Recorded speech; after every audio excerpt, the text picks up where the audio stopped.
Religion, enseignement sur la fête du sacrifice à la mosquée Rouraba Pointe-Noire Congo-Brazzaville. Rappel sur les fondamentaux de la fête du sacrifice.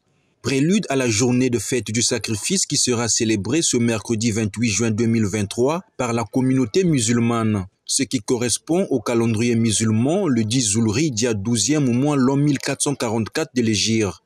À ce propos, l'imam Abdul Razak Kanongo, imam principal de la mosquée Rouraba, a fait un rappel sur les fondamentaux de la fête du sacrifice. En voici la teneur. Yani, nous suivons la tradition de notre père, le prophète Abraham, qu'on appelle Ibrahim, alayhi salam. Lorsqu'il a voulu immoler, sacrifier son premier fils, Yani Ismaïl, alayhi salam, par la permission d'Allah. Comme nous connaissons dans l'histoire, il avait deux épouses. Sa première, Sarah, sur elle la paix de Dieu. Et la deuxième, Agar, qu'on appelle Hajara, sur elle également la paix de Dieu. Avec la première, Dieu n'avait pas permis. Il a donné avec la deuxième, son premier fils Ismaïl. Le nom d'Ismaïl qui signifie Dieu a exaucé, a entendu ma prière. Allah va donner Ismaïl.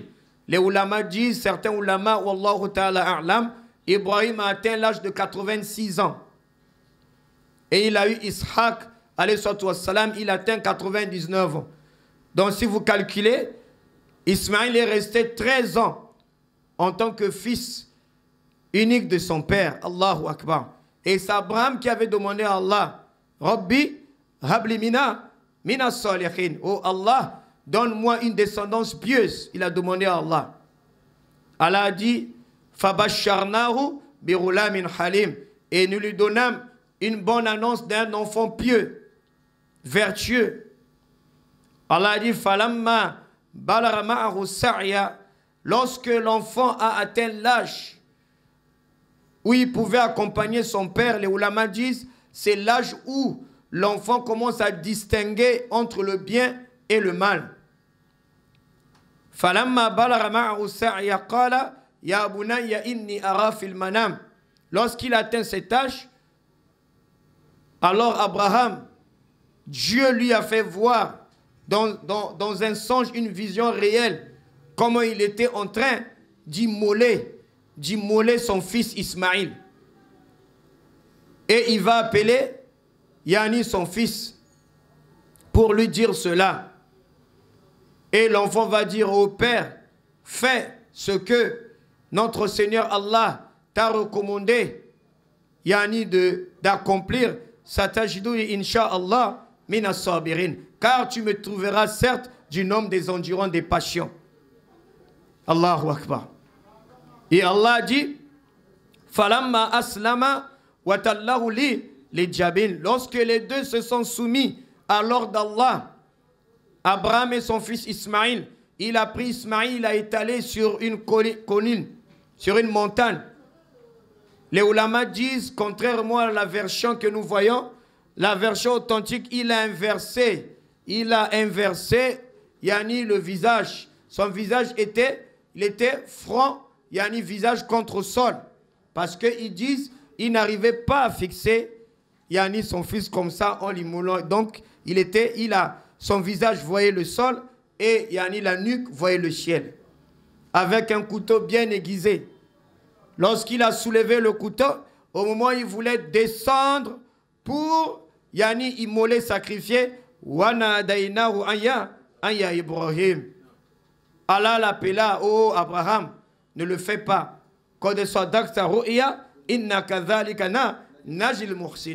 Tu as voulu certes réaliser ce songe, cette vision, c'est ainsi nous récompensons les bienfaisants.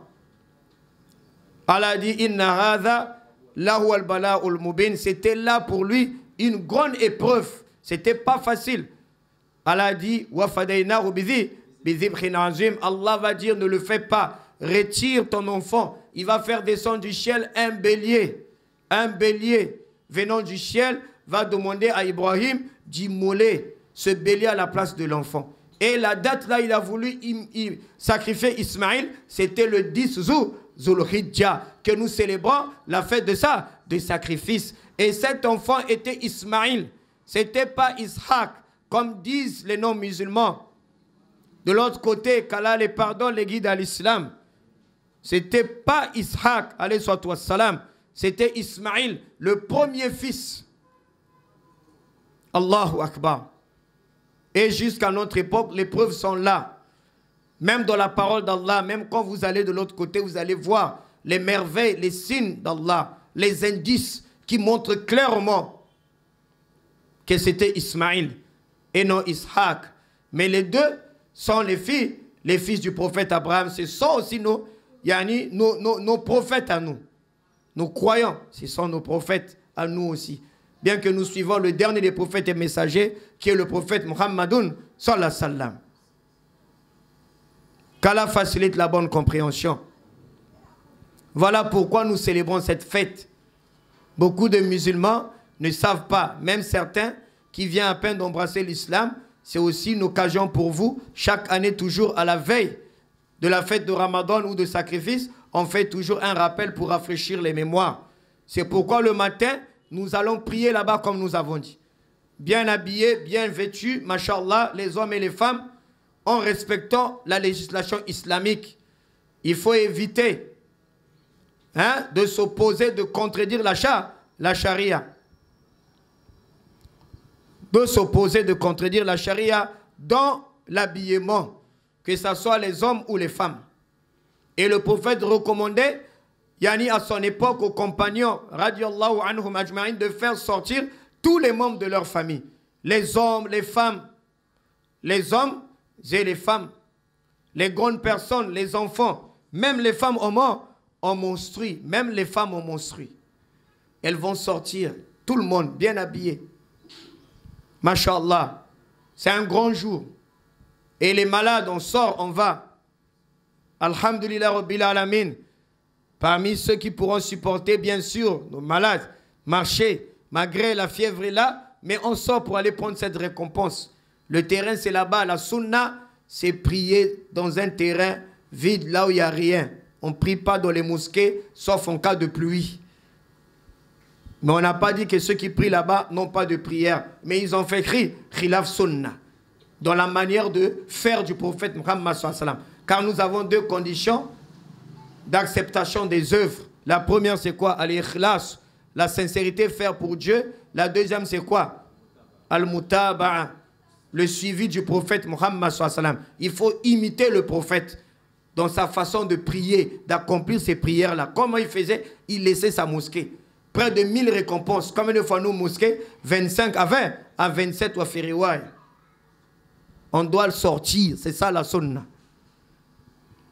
Et le matin, nous prenons la niya de faire le jeûne. Depuis avant la prière de Fajr.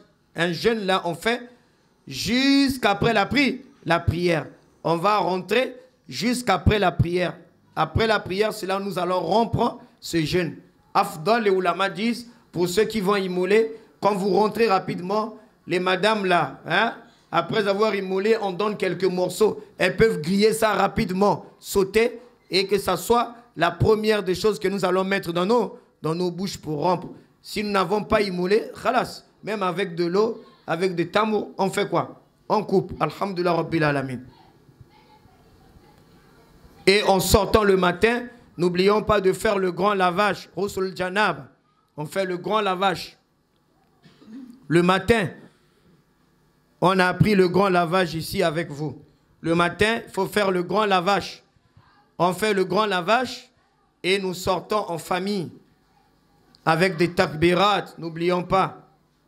Allahu Akbar, la ilaha illallah, Allahu Akbar, walillahi alhamd. Vous répétez individuellement. Pas quelqu'un va être devant pour nous dicter et on répète après. Là, chaque musulman va répéter. Les hommes à haute voix, mashallah, les femmes à voix basse, elles vont répéter. On arrive sur le lieu de la prière. Il n'y a pas de tahiyatul masjid là-bas. On ne fait pas de deraka. On vient seulement, s'il y a des tapis, on vient s'asseoir. Si vous avez amené vos nattes, vos tapis, vous mettez, vous vous asseyez. les salutations des mosquées. Si on prie dans la mosquée, alors quand vous rentrez, on accomplit deux rakats là-bas, on ne fait pas de 2 rakats là-bas. Vous vous asseyez, on attend. En multipliant les takbirat jusqu'à ce que l'imam sorte. Dès que l'imam va sortir, mashallah, hein, il va sortir, il dirige la prière. Après avoir dirigé la prière, il va faire le serment. Tenir un discours devant la Jama, exhorter les musulmans. Et il va invoquer Allah pour la communauté. Comme c'est connu de la sunna sahiha du prophète Muhammad sallallahu alayhi wa sallam. Après avoir fini, il va passer à quoi? À l'immolation. Il va aller immoler, puis son mouton sera juste à côté. Il va aller immoler. Après, khalas. Les musulmans, on rentre chez nous. Ceux qui ont prévu immoler leurs bêtes, parmi les bêtes qui sont connues de la charia, et là j'ai connu de chaque bête, tout a été détaillé par les ulama. Il sacrifie, mashallah, alhamdulillah. S'il va partager aussi aux musulmans, il partage. S'il pense que partager, et ils vont aller préparer seuls, peut-être ça va peser sur eux, je préfère faire tout et inviter seulement les jamas, venir manger, nous on répond à l'invitation. Ceux qui vont immoler la sunna, n'oubliez pas aussi les pauvres. Souvent on fait, mais on oublie trop les pauvres. Minal fukara wal masakin. Subhanallah. C'est un jour de fête. La joie doit se reporter dans toute la communauté. Celui qui a un peu, il partage à l'autre. C'est comme ça que les salafs, nos salafs salih, nos pieux prédécesseurs vivaient à leur époque. Qu'Allah facilite la bonne compréhension. Alhamdulillah Rabbil Alamin.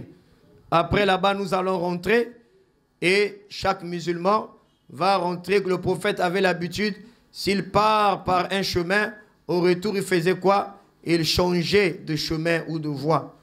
S'il est parti par la voie de Saint-Pierre, au retour, il va prendre l'autre voie. C'est ça qui était la sunna. Et nos pieux prédécesseurs, yani, se rendaient des visites le jour de la fête. Mutuellement entre eux, ils se rendaient des visites.